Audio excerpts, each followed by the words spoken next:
Hello everybody, आज मैं आपको टीच कर रही हूँ teaching of arts. Teaching of art का फर्स्ट यूनिट का लेक्चर नंबर 14 हमारा चल रहा है। तो आज इस लेक्चर के साथ हमारी फर्स्ट यूनिट कंप्लीट होगी और अब हम इसके बाद फिर नेक्स्ट हम सेकेंड यूनिट की ओर चलेंगे। तो आज का हमारा जो लास्ट लेक्चर इस यूनिट का लास्ट लेक्चर जो हमारा बचा है वो क्या है, आज हम उसके बारे में पढ़ेंगे। क्या है? कला शिक्षा का अन्य विषयों से संबंध। कला शिक्षा जो है, जो हम अब तक पढ़ते आए हैं कि पहले कला क्या है, कला शिक्षा क्या है, उसका अन्य विषयों के साथ क्या क्या संबंध है, उसके अन्य विषयों के साथ क्या क्या संबंध है। कला शिक्षा जो अब तक हम पहले पढ़ रहे हैं कि कला शिक्षा क्या है। कला शिक्षा जो है, कला को शिक्षा के साथ जोड़ा गया है कि उसे सीखने के रूप में, ज्ञान प्राप्त करने के रूप में इसे जोड़ा गया है। लेकिन मतलब शिक्षा का अर्थ ही मेन यही है कि ज्ञान प्राप्त करना, वो किस तरीके से भी हो, ज्ञान प्राप्त करना। लेकिन अब हम जो चल रहे हैं वो शिक्षा के काफी सारे सब्जेक्ट्स होते हैं, अलग अलग विषय हैं हमारे पास बहुत सारे। उन अलग अलग विषयों के साथ क्या संबंध है कला शिक्षा का। कि स्कूल के अंदर जब अगर एक विद्यार्थी जाता है, जब स्कूल के अंदर एक बच्चा पढ़ने के लिए जाता है, उसे हम शिक्षा ग्रहण के लिए जब भेजते हैं तो वो अलग अलग विषय वहां पर आकर पढ़ता है। जब वो अलग अलग विषय वहां आकर पढ़ता है तो उनके संबंध उसके साथ जुड़ते चले जाते हैं और उसे पता चलता है कि ये संबंध इसके साथ कैसे जुड़े हैं और कैसे आगे की तरफ बढ़े हैं। तो हम ये कह सकते हैं कि विषयों के साथ कला शिक्षा का जो संबंध है वो क्या है, बहुत गहन है, बहुत गहरा है। जैसे एक मानव का अपने समाज के साथ, अपने देश के साथ, पूरे संसार के साथ एक गहरा रिश्ता होता है, उसी तरह से क्या है कला शिक्षा का विषयों के साथ, जिसे हम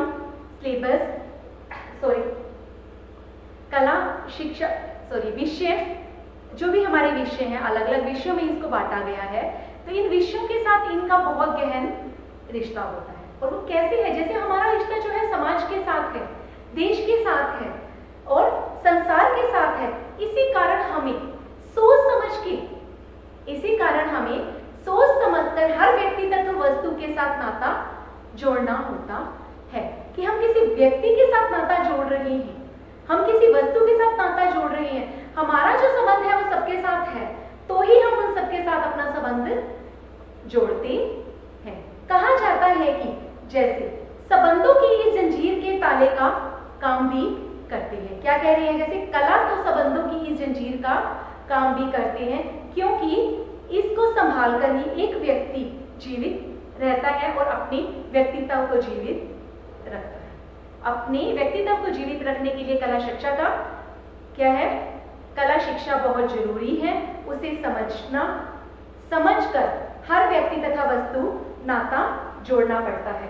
कला तो संबंधों की इस जंजीर में बंध चुकी है, कला तो संबंधों की जंजीर में बन चुकी है।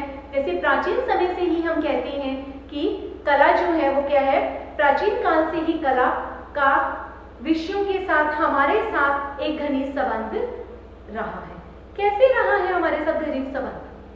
बहुत पुरातत्व विभाग के टाइम पर, आदि मानव के टाइम पर, तब से ये कला जुड़ी हुई है। और लिपि का आविष्कार जो हुआ वो एक कला के रूप में ही हो। हम ये भी कह सकते हैं कि जो लिपि का आविष्कार हुआ है वो कला के रूप में। जब भाषा नहीं थी, हम बोलना नहीं जानते थे, हम एक दूसरे को समझाना नहीं जानते थे, हाथों से संकेत देते थे, क्लियर नहीं होते थे, तो सबसे पहले ये चित्रकला, ये चीजें हमारे बीच में आई हैं जो हमें पुराना इतिहास बताती हैं। अब मैंने आपको बोला कि पुराना इतिहास बताती है, तो अब हमें ये चीज क्लियर भी हो रही है कि इतिहास के साथ कला का संबंध है। जरूरी नहीं है कि हम एक चित्रकला के बारे में बात कर रहे हैं, सभी कलाओं के बारे में है, लेकिन शिक्षित रूप में जब अगर हम आ जाते हैं, सबसे पहले तो यही है कि जब हम लिख रहे हैं, हम पढ़ रहे हैं, हम लिखना पढ़ना जानते हैं, लिपि को जानते हैं, हम अपनी लिपि को जानते हैं, हम लिखना पढ़ना जानते हैं, तो क्या हम जानते हैं, हम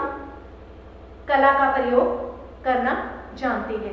आड़े तिरछे अक्षर लिखकर या रेखांकों का प्रयोग करके हमने कुछ लिखना पढ़ना सीखा। कुछ इंग्लिश के से लेटर से हमने वर्ड्स बनाए, अक्षरों से एक, हिंदी से, संस्कृत से, अलग अलग भाषाएं हमारे बीच में हैं, उन सबको हमने लिखना पढ़ना सीखा। जो भी लैंग्वेज जिसने भी पढ़ी है, जो भी लैंग्वेज हमें पढ़नी आती है, हम उसे ही अपनी भाषा के रूप में जान सकते हैं। जैसे भारत की जो है हिंदी भाषा जो है वो मुख्य भाषा है। हिंदी भाषा भारत की मुख्य भाषा है, और जबकि इंग्लिश भाषा जो है वो भारत के पूरे वर्ल्ड की ग्लोबल लैंग्वेज के रूप में जानी जाती है। तो हम विषयों के साथ आज पढ़ने जा रहे हैं कि क्या मानते हैं। तो कला का जो संबंध है वो अन्य विषयों के साथ बहुत घनिष्ठ है। जब एक बच्चे ने पैदा हुआ, स्कूल गया, क्या स्कूल जाते ही वो ज्योग्राफी, भूगोल, इतिहास पढ़ना सीखेगा? नहीं सीखेगा। सबसे पहले वो क्या सीखेगा? पहचान करना। सबसे पहले वो क्या सीखता है? पहचान करना। सबसे पहले पहचान करना कैसे सीख रहा है? वो पिक्चरों को देखकर बताता है कि ये क्या है? आम है, ये सेब है, ये हाथ है, मेरा हाथ से ये हाथ बड़ा है। एक तुलना करनी भी उसने शुरू कर दी एक चीज से दूसरी चीज। वो पिक्चरों को पहचान रहा है, पिक्चरों को देख रहा है। अभी ना तो उसको पिक्चर बनानी आती है, अभी ना तो उसको पिक्चर बनानी आती है, ना ही उसको कुछ लिखना आता है कि क्या है। सेब है तो वो लिखकर बता दे कि ये सेब है, आम है तो उसको लिखकर बता दे कि ये आम है। अभी उसे लिपि का ज्ञान नहीं है, उसे भाषा को लिखना पढ़ना नहीं आता है। लेकिन चित्रों को पहचानना, सबसे पहले क्या सीखता है? चित्रों को पहचानना। जब सबसे पहले बच्चे को पकड़ाया जाता है तो कैदा पकड़ाया जाता है, जिसमें हिंदी और इंग्लिश के लेटर्स होते हैं। हिंदी और इंग्लिश के लेटर्स होते हैं जिनको उन्हें सबसे पहले प्राथमिक स्तर पर बच्चों को, लेटर क्लासेस के अंदर जो सबसे छोटी क्लास होती है प्राथमिक बच्चों की होती है, उसमें उन्हें पहचान करना सिखाया जाता है कि वो पिक्चर को पहचान, देखते ही पहचान लेता है कि ये किस चीज की पिक्चर है। उससे रिलेटेड भी वो चीजें बताने लगता है। जैसे आम को देखकर बच्चा फ्रूटी को पहचान लेता है। आजकल के टाइम में जैसे फ्रूटी बनी है, फ्रूटी को देख के कहेगा ये मैंगो से बनी है जी। अगर वो कोई टॉफी खा रहा है जैसे कि ऑरेंज वाली, तो वो देखकर कहेगा ये ऑरेंज वाली टॉफी, ऑरेंज का टेस्ट है। तो सबसे पहले जो वो चित्रों को पहचानना सीख रहा है, तो चित्र बने हैं तभी तो पहचानना सीखा है। चित्र उसकी बुक में बने हुए आए हैं, कहीं बने हुए हैं, तो ही उसने चित्रकला के साथ वो कब जुड़ गया? सबसे पहले जब भी हम किसी भी सब्जेक्ट के साथ उसको जोड़ते हैं, इसका संबंध जोड़ा जाता है, तो एक प्राथमिक बच्चा, एक स्टार्टिंग में जब बच्चा स्कूल के अंदर जाता है तो चित्रों की पहचान करता है, तो चित्रकला के माध्यम से ही वह पढ़ना सीखता है। उसके बाद वो थोड़ा थोड़ा बड़ा होता है। जैसे वो थोड़ा सा और बड़ा होता है तो उसका संबंध किससे जुड़ता है? हम उसके हाथों को बनावट के रूप में, क्रिया करने के रूप में लेकर आते हैं। ये नहीं है कि जन्मजात ही वो लिख सकता था, या उसने देखा कि ये ए ऐसे लिखते हैं तो वो ए उसको लिख देगा। फिर उसको अक्षरों की पहचान करनी सिखाई। क्या वो चित्रकला के माध्यम से नहीं थी?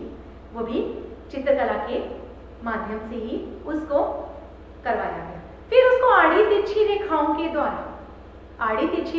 द्वारा लिखना सिखाया गया। आड़ी तिरछी रेखाओं के द्वारा वो लिखना सीखा।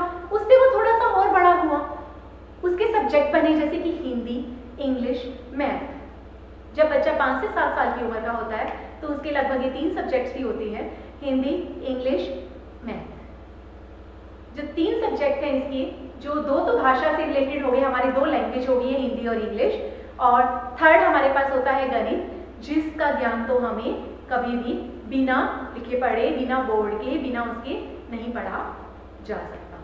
जैसे ही बच्चा आगे की तरफ बढ़ता है, सब्जेक्ट्स अलग अलग डिवाइड हो जाते हैं, जैसे कि एसएसटी, इतिहास, नागरिक शास्त्र, भूगोल, अंकगणित, रेखागणित, तो ये सब चीज़ें उसकी लाइफ के अंदर आती हैं।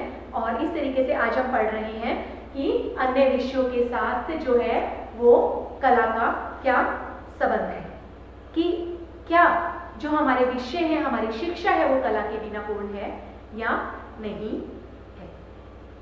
तो आज हम उसके बारे में हम आपको बता रहे हैं। ठीक है, सबसे पहले हम पढ़ रहे हैं कला तथा भूगोल। कला तथा भूगोल। भूगोल जो है वो एसएसटी का पार्ट है। भूगोल जो है वो एसएसटी का पार्ट है, जिसके अंदर मानचित्र वगैरह ये सब चीजें दर्शाई जाती है, जिसके अंदर क्या है, इस भूगोल का कला के साथ गहरा संबंध है। यह भी कहा जाता है कि ब्लैक बोर्ड का आविष्कार भूगोल के कारण भूगोल के शिक्षक ने ही किया था। कहा जाता है कि ब्लैक बोर्ड का आविष्कार 1856 ईस्वी में किसने किया था, एक भूगोल के शिक्षक ने ही किया था। उसको बोर्ड की जरूरत क्या पड़ गई थी, वो तो तख्ती पर लिखकर बता सकता था। उस टाइम पर हमारे पास कागज पत्र भी थे, उसके ऊपर लिखकर समझा सकता था। लेकिन एक बच्चे को समझाने में और कई बच्चों को एक साथ समझाने में उसे तकलीफ होती थी। तो उसने सबसे पहले क्या देखा कि एक बार वो कहीं से जा रहा था, तो उसने एक पेड़ के ऊपर जैसे एक पेड़ का थोड़ा सा कहना डाली काट दी जाती है या उसका छिलका थोड़ा उतार लिया जाता है, तो उसके ऊपर कुछ खुरचा हुआ लिखा हुआ देखा, कुछ खुरच के लिखा हुआ उसने वहां पर देखा। जब उसने खुरच के लिखा हुआ वहां पर देखा, खुरच के लिखा हुआ जब उसने वहां पर देखा कि इसके ऊपर कुछ लिखा जा सकता है इस लकड़ के ऊपर भी, तो उसने क्या किया, एक बोर्ड का आविष्कार किया। तो उस भूगोल के शिक्षक ने एक बोर्ड का आविष्कार किया। उसने क्या किया, लकड़ के कुछ अलग अलग पट्टे लिए, उनको जोड़ा और एक बोर्ड टाइप का बनाया और उसको काली शाही से उसको काला कर दिया और उसके ऊपर व्हाइट कलर के चौक से या किसी चीज से, उसने खड़िया मिट्टी वाला होता है जो, तो उससे उसने बनाया और उसके ऊपर लिखना शुरू किया, जिससे उसको क्यों जरूरत पड़ गई थी भूगोल के शिक्षक को, क्या जरूरत थी उसे पढ़ाने में, क्या जरूरत थी भूगोल के शिक्षक को कि बोर्ड की जरूरत करने की, मानचित्र बनाने की, किसी चीज को समझाने की। क्या अगर ये बोर्ड, ये मानचित्र, ये चित्र ना होते तो क्या हम अपने भारत के नक्शे तक को भी पहचान सकते? नहीं। लेकिन अब हम नक्शे के द्वारा हर चीज को पहचान लेते हैं कि नदियां कहां से निकल रही हैं, कहां की ओर जा रही हैं, कहां से निकल रही हैं, कहां की ओर जा रही हैं, कितना एरिया कहां है और किस राज्य के बाद कौन सा राज्य आता है, कौन से कोने में हमारा कौन सा राज्य छिपा है, कौन से कोने में हमारी क्या चीज रखी गई है, कहां कौन सी मुद्रा पैदा होती है, कौन सी चीजें दिखाई जाती है, कहां से कौन सा व्यापार चलता है और कहां पर कौन सी फसल ज्यादा होती है। और इस तरीके से हम उस मानचित्र के थ्रू हम इसके ऊपर शो करते थे और समझाते थे कि किस तरीके से है। जैसे जंगल, मृत, नाले, नदियां, जीव जंतु, इन सबके विषय में हमें जानकारी देने के लिए क्या था, कला का प्रयोग हुआ, चित्रकला का प्रयोग जरूरी था। कि बुक्स के अंदर भी हमें दिखाया गया है, हर चीज के बारे में हमें दिखाया गया है, तो हमें ये हुआ जरूरत थी, किस चीज की हमें जरूरत थी कि भूगोल का विषय पढ़ाने के लिए, उसे मानचित्र समझाने के लिए, ये चीजें दिखाने के लिए उसे क्या था, चित्रकला की कला का योगदान है। दूसरा सब्जेक्ट हम इसी तरीके का पढ़ रहे हैं, कला तथा इतिहास। कला तथा इतिहास। अब कला का इतिहास के साथ कैसा संबंध है? पहले अभी हमने पढ़ा है कला तथा भूगोल, अब हम पढ़ रहे हैं कला तथा इतिहास। अभी मैंने आपको पहले भी थोड़ा सा बताया था कि जो हमारा आदि मानव था या पुराना इतिहास है, आदि मानव के समय के अंदर जो हमें चित्र मिले हैं, कुछ मिला है, वो हमारा इतिहास है, वो हमारा पूर्व पाषाण युग का इतिहास है। उसके बाद जैसे हमारी सिंधु घाटी की सभ्यता, ये सब चीजें हमें मिली हैं, चित्रकला मिली है, बर्तनों की कला मिली है, हर चीज हमें पता चल रही है कि वो क्या है या कुछ है, तो वो सब चीजें क्या है, कुछ पिक्चरों में बनी हुई मिली है हमें, कुछ हमारे हाथ में वैसे भी आई हैं। तो क्या कला के बिना क्या वो चित्र और हम उनके समय का अनुमान लगा सकते थे कि इतने साल पहले, इतने सालों पहले की कोई भी चीज उस समय हमारी इस दुनिया में आ चुकी थी? सिंधु घाटी की सभ्यता से हमें पता चलता है कि हमें बहुत सारे नगर मिले हैं, बने हुए बड़े नगर, जिसके अंदर क्या है, स्नानघर की व्यवस्था है, स्नानागार जो बनाए गए उसके पीछे गेट भी बनाए गए हैं और एक स्विमिंग पूल टाइप में भी वहां पर बना हुआ मिला है, पक्की ईंटें की सड़कें बनी हुई हैं, शहरी नगरीय जीवन जो हमें मिला है, जो हम इतिहास में जानते हैं, देख रहे हैं, इतने साल पुराना है, वो इतिहास का उजागर हमें कैसे हुआ है?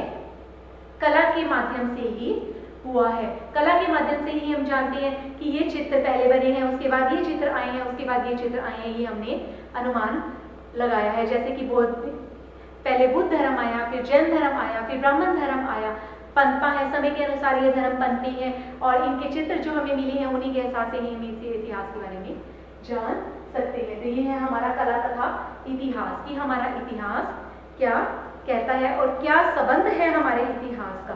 और वस्तुओं के चित्र, घटनाओं के चित्र, समय चार्ट, युद्ध भूमि के चित्र, नक्शे हो गए, मानव के रहन सहन के चित्र, माध्यम, ये सब इतिहास के अंदर हमें मिले हैं, जिसको हम कह सकते हैं कि इतिहास ही हमारा गवाह है। और ये कह सकते हैं कि भारत देश जो हमारा है, हम कहते हैं कि बहुत पुराना है, बहुत पुरानी सभ्यता है इसके अंदर और पुराने युगों से चला आ रहा है, इतिहास है इसका। तो इन चीज़ों की, इसके इतिहास से ही हमें जो बनी हुई चित्रकला, कला ही जो हमें मिली है, उसी से ही हम जान सकते हैं कि हमारा इतिहास जो है वो बहुत अच्छा था और जिसके बारे में हम जान पाए। इस तरीके से कह सकते हैं कला का इतिहास के साथ गहन संबंध है। और शिक्षा के रूप में क्लासरूम के अंदर जैसे इतिहास को पढ़ा जाता है तो उन्हें बहुत सारी चीज़ों की जरूरत पड़ती है इतिहास पढ़ने के लिए, कि मानचित्रों की जरूरत पड़ती है, युद्ध भूमि के चित्र वगैरह दिखाए जाते हैं, किसी बिल्डिंग का चित्र है तो वो दिखाया जाता है कि पहले ऐसी थी, फिर ऐसी है, ये इस समय में ऐसी टूट कर तैयार हो गई थी, इस समय में ये ऐसी थी। तो ये सब चित्रों के माध्यम से ही हम अपने इतिहास को उजागर करते हैं। इसके बाद हम आ रहे हैं कला तथा गणित पर। इसके बाद हम पढ़ रहे हैं कला तथा गणित पर। गणित को भी हम 3 भागों में बांट सकते हैं, जैसे कि अंकगणित, रेखागणित, अंकगणित, बीजगणित, रेखागणित। इन तीनों में पहले इन्हें बांटा जाता था, लेकिन आने वाले समय के अंदर इसको एक गणित का ही नाम दे दिया गया है। क्या गणित, कला के बिना क्या गणित पूर्ण है? क्या हम कह सकते हैं कि गणित जो है वो कला के बिना क्या है? अधूरा है। वो कैसे अधूरा है? लिखना, हमारे जो क्या है क्वेश्चंस होते हैं जिन्हें हम सोल्व करते हैं, कोई भी हिसाब किताब हमें करना है, कुछ भी हमें लिखना है, जमा घटा के हमें जमा घटा के जो सवाल हमारे आगे आते हैं और किसी भी लिंक से रिलेटेड हो सकते हैं कि किसी चीज़ को कम करना है, ज़्यादा करना है, इसमें घटाकर दिखाना है, इतने व्यक्तियों में इतने व्यक्ति चले गए हैं, इतने व्यक्तियों में इतने आ गए हैं, इसका परसेंटेज निकालना, कुछ निकालना। तो इस सब चीज़ों के अंदर हमें क्या होता है, गणित का बहुत ज़्यादा कि कला का इसके अंदर बहुत बड़ा योगदान है। कला और अंकगणित का भी विशेष महत्व है। जैसे अंकगणित कला पर ही आधारित है, गणित गिनती, पहाड़े, जोड़ करना, घटाना, जैसे मैंने भी आपको बताया है, इसकी सहायता के बिना ये सब चीज़ें अधूरी हैं। रेखा गणित के अंदर तो रेखाओं के बिना हम कोण बनाना, शंख बनाना, किसी भी टाइप की शेप को बनाना, तो ये सब चीज़ें जो गणित के अंदर हम कर रहे हैं या करते आ रहे हैं, वो सब चित्रकला कला के माध्यम के बिना अधूरी है। कला के बिना वो चीज़ें सब क्या है हमारी अधूरी है। तो इसके बाद हम आ रहे हैं कला तथा विज्ञान। विज्ञान के साथ में कोई संबंध है क्या? क्या कला का विज्ञान के साथ क्या संबंध हो सकता है? कला का विज्ञान के साथ भी बहुत गहरा संबंध है। और वो गहरा संबंध क्या है? गहरा संबंध विज्ञान के साथ क्या है? विज्ञान विषय में तो पल पल पर ही कला की जरूरत पड़ती है। विज्ञान विषय में तो पल पल पर ही, पग पग पर ही कला की सहायता ली जाती है। इस विषय में ऐसी कोई चीज नहीं है जो कला के बिना हुई हो, पूर्ण हुई। इस विषय में तो कोई भी ऐसी चीज नहीं है जो कला के बिना पूर्ण हुई हो। तो हम कह सकते हैं कि कला के बिना विज्ञान जो है वो अधूरा है। इसको रुचिकर बनाना है, किसी चीज को मिलेगी दिखाना है, कलात्मक ढंग से उस चीज को बनाना है, और वैज्ञानिक रूप से हम किसी भी कार्य को करते हैं तो उसको हमें चित्र के माध्यम से भी समझाएंगे, बनाकर भी समझाएंगे। प्रैक्टिकल भी हम जो काम करते हैं या कुछ भी करते हैं वो कला से अधूरा नहीं है, वो तो सारा कला का ही पार्ट में आता है। प्रत्येक चित्र में स्वच्छता लाने की में कला की सहायता ली जाती है। चित्र के बिना विज्ञान की शिक्षा तो शून्य के बराबर है। क्या है? चित्र के बिना विज्ञान की शिक्षा तो जो हमारी है वो शून्य के बराबर है। अब तक हमने पढ़ा है कला का भूगोल के साथ संबंध, कला का इतिहास के साथ संबंध, कला का गणित के साथ, कला का विज्ञान के साथ। विज्ञान के साथ हमारा इस तरीके का संबंध है। उसके बाद हम पढ़ रहे हैं कला तथा भाषा। कला तथा भाषा, कला और भाषा का तो बहुत ही ज्यादा घनिष्ठ संबंध है, पर वो कैसे है? भाषा, भाषा में ये नहीं है कि हमारे पास कौन सी भाषा का हम प्रयोग कर रहे हैं, जैसे कि हिंदी भाषा, पंजाबी भाषा, इंग्लिश भाषा, अंग्रेजी भाषा और संस्कृत भाषा, अलग अलग भाषाएं जिन्हें लैंग्वेज बोला जाता है, उनके अंदर तो कला का प्रयोग वैसे ही बहुत ज़्यादा जरूरी हो गया है। एक कहानी के माध्यम से हम बच्चों को समझाते हैं, पढ़ना सिखाते हैं स्कूल के अंदर। स्टार्टिंग ही कहानियों के माध्यम से होती है, चित्रों के माध्यम से होती है, तो उसी के माध्यम से ही हम आगे की तरफ बढ़ते चले जाते हैं। आजकल तो कार्टून के जो चित्र बन रहे हैं छोटे छोटे बच्चों के, उनके अंदर ही बहुत रुचि जा रही है कि चित्रों को देखकर ही बच्चा पहचानता है कि अभी ये कर रहा है, अभी ये कर रहा है, अभी ये कर रहा है, तो भाषा की तरफ हम उसकी ओर बढ़ते हैं। इतिहासकारों का मत है कि भाषा का कला ने ही जन्म दिया है। भाषा को किसने जन्म दिया है? कला ने ही जन्म दिया है। जब आदि मानव के समय था तब वहाँ कोई भाषा नहीं होती थी, आदि मानव का समय था, कोई भाषा नहीं होती थी, तो बोलने की लिपि का आविष्कार उन्होंने ही किया है कि एक लैंग्वेज को उन्होंने उठाया, उसके पहले बोलना सीखा, फिर उसको ही धीरे धीरे वर्ड्स बनाए और लैंग्वेज को बनाया, रिटन करना सीखा, फिर उसको लिखे हुए को पढ़ना सीखा। तो भाषा को तो जन्म ही कला ने दिया है। और लैटिन सुंदर व आकर्षक लेख लिखे जाते हैं, इसके द्वारा साहित्य, लेखन वगैरह जो कुछ भी लिखे जा रहे हैं, उनके साथ उनके चित्र भी बनाए जा रहे हैं, लिखा जा रहा है, तो वो इसका क्या कहा जा सकता है कि आवश्यक साधन है। इससे भाषा तथा कला का विकास बहुत ही महत्वपूर्ण माना गया है। भाषा और कला, भाषा का विकास तो कला ने ही किया है, भाषा को जन्म तो कला ने ही दिया है, भाषा तो वैसे ही कला के बिना अधूरी है। हम एक मानव जो था वो भाषा के बिना अधूरा था, भाषा को उसने जन्म दिया, लिखना पढ़ना बोलना सीखा, अपनी एक लैंग्वेज बनाई, उसको बाद में धीरे धीरे उसकी एक लिपि का आविष्कार किया। लिपि बहुत पुराने समय में बन चुकी थी, लेकिन जो पुराने समय में प्रागैतिहासिक काल के समय में जो लिपि बनी है वो लिपि को हम पढ़ नहीं पाए हैं, लेकिन उसके बाद के चित्रों के माध्यम से ही हम अपने जो पुराना इतिहास है, सब कुछ है, उसका हम सब कुछ उजागर करते हैं। वो लिपि का आविष्कार ही भाषा के माध्यम से हुआ है। जैसे अंग्रेजी भाषा है, अंग्रेजी में भी वही चीज़ें आ जाती हैं, जैसे कि बच्चों को जल्दी से याद हो जाती हैं चित्रों के माध्यम से, इसके द्वारा बच्चों में कठिनाई नहीं आती, सुंदर व आकर्षक लेख लिखे जाते हैं। इसीलिए कहा जाता है कि भाषा के लिए कक्षा ही आवश्यक साधन है। भाषा के लिए क्या है? कक्षा ही एक आवश्यक साधन है। इससे उनको अभिव्यक्ति का ज्ञान प्रदान होता है और लिपि भाषा का लेखन भी अपने आप में ही एक पूर्ण कला है। जो एक हमारी भाषा है, एक लिपि है, जो भी हमारी है लिपि भाषा का, वो एक अपने आप में ही एक कला है। अब हमने पढ़ा है कला तथा भाषा। कला तथा नागरिक शास्त्र, कला तथा नागरिक शास्त्र, ये भी क्या है? एसएसटी का एक पार्ट है जिसको 3 भागों में हमने बांटा था। कौन सा है? इतिहास, नागरिक शास्त्र और भूगोल। इतिहास, नागरिक शास्त्र और भूगोल। कला तथा नागरिक शास्त्र का भी आपस में गहन संबंध है। इस विषय में बच्चों को जानकारी प्रदान करने के लिए चित्रों की सहायता ली जाती है। इस विषय में भी क्या है? बच्चों को जानकारी देने के लिए चित्रों की सहायता ली जाती है और उन्हें चित्रों के द्वारा बच्चों को इस विषय की जानकारी आसानी से दी जा सकती है। कला नागरिक शास्त्र का अभिन्न अंग है, क्योंकि मंत्रिमंडल, पंचायत, न्यायाधीश आदि के समय स्तर से ही इनका चित्रित करके इनका निर्माण किया जाता है और इनके बारे में समझाया और बताया जाता है। इसी तरीके से आगे कला तथा कला शिक्षा। कला शिक्षा तो अपने आप में ही एक क्या है?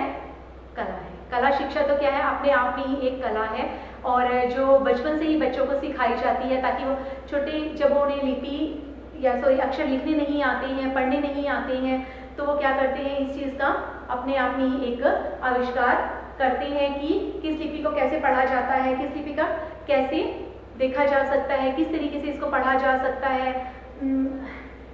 कला शिक्षा, कला शिक्षा अब एक सब्जेक्ट बन चुका है जो मैं आपको टीच करती हूँ, टीचिंग ऑफ आर्ट्स, कला शिक्षा। तो कला शिक्षा जो है अब मैं आपको टीच कर रही हूँ, पढ़ा रही हूँ। इसमें क्या है? चित्रों का माध्यम सबसे ज़्यादा इंपॉर्टेंट है कि मैं आपको रंगों के बारे में बता रही हूँ, किसी भी चीज़ के बारे में बता रही हूँ, मैं आपको एक चित्र बनाकर भी बताऊंगी। बोर्ड पर लिखना भी एक कला है, एक शिक्षा का माध्यम है कि सबसे पुरानी शिक्षा को अगर हम मिलते हैं तो वो कला शिक्षा ही है। जब चित्र बच्चा बनाता है उसको आड़ी तिरछी लाइनें लगानी सिखाई जाती है, फिर उन चित्रों के अंदर रंग भरना सिखाया जाता है। बच्चा उन रंगों से आकर्षित होता है और उसकी ओर आगे की ओर बढ़ता है कि कला शिक्षा क्या है, किस तरीके से आगे की ओर बढ़ रही है। चित्र बनाने उसने सीखी हैं और चीज़ें उसने बनानी सीखी हैं। इस तरीके से हम कह सकते हैं कि कला शिक्षा का हर एक चीज़ के साथ ही गहरा, हर एक विषय के साथ ही गहरा संबंध है। क्योंकि किसी भी बच्चे को कुछ भी समझाने के लिए, किसी भी बच्चे को कुछ भी समझाने के लिए शिक्षा की जरूरत होती है, ज्ञान प्रदान करने के लिए शिक्षा की जरूरत होती है। उसको पढ़ाने के लिए हमें चित्रों का माध्यम बनाने की बहुत ज़्यादा जरूरत होती है। इसी तरीके से हम कला तथा मनोविज्ञान को भी जोड़ सकते हैं। मनोविज्ञान के साथ भी हमारा गहन संबंध है। मनोविज्ञान के साथ भी हमारा गहन संबंध है। मानसिक कृतियाँ जो हमारी होती हैं, कुछ भी है, एक ने एक चीज़ बनाई है, उससे विकार करके या उससे सीखकर दूसरे ने दूसरी चीज़ को बनाया है। हमारे व्यवहारिक जीवन में क्या है, ये सब जो विषय हैं ये सारे जुड़े हुए होते हैं। उन सब चीज़ों को आगे की ओर बढ़ाना, जैसे कि कला और इकोनॉमिक्स को पढ़ लीजिए, जैसे कि कला और इकोनॉमिक्स को पढ़ते हैं, कला और कॉमर्स को हम पढ़ते हैं, तो आर्ट और कॉमर्स को पढ़ते हैं, आर्ट और इकोनॉमिक्स को पढ़ते हैं, तो उसके अंदर भी क्या है, मैथ से रिलेटेड ही जैसे सम्स होते हैं, हिसाब किताब होता है, सब कुछ होता है। क्योंकि लिखना ही गणित का तो हर गिनती है, पहाड़े हैं, ये सब चीज़ें हैं, वो उनसे रिलेटेड ही आगे मानी जाती थी। इस तरीके से हम कह सकते हैं कि कोई भी ऐसा विषय नहीं है, कोई भी ऐसा विषय नहीं है जो क्या है, कला शिक्षा के बिना पूर्ण हो जाए। कला शिक्षा के बिना कोई भी ऐसा विषय नहीं है जो पूर्ण हो जाए। अतः हम यह कह सकते हैं कि कला शिक्षा के बिना सभी विषय अधूरे हैं। हर विषय के अंदर हमें क्या होता है, कला शिक्षा की जरूरत पड़ती है। चित्रकला के माध्यम से, कुछ डायग्राम्स बनाने होते हैं, उनके माध्यम से हर चीज़ के अंदर हमें कला की जरूरत पड़ती है। और हम ये भी कह सकते हैं कि नई शिक्षा नीति का मूल उद्देश्य ही विद्यार्थियों को, जो नई शिक्षा नीति हमारी अब आ चुकी है, नई शिक्षा नीति का मूल उद्देश्य क्या है हमारा, विद्यार्थियों को गुणवत्ता और शिक्षा देकर उनका चहुमुखी विकास करना है, उनका चहुमुखी विकास करना है। इसीलिए कहा जाता है कि हमारे जो इंडिया के अंदर है, जब भी बच्चे को पढ़ना सिखाया जाता है तो किस तरीके से सिखाया जाता है, सबसे पहले उसे 10th तक वही सारे विषय पढ़ाए जाते हैं। उसके बाद देखा जाता है, सारे विषयों का ज्ञान दिया जाता है।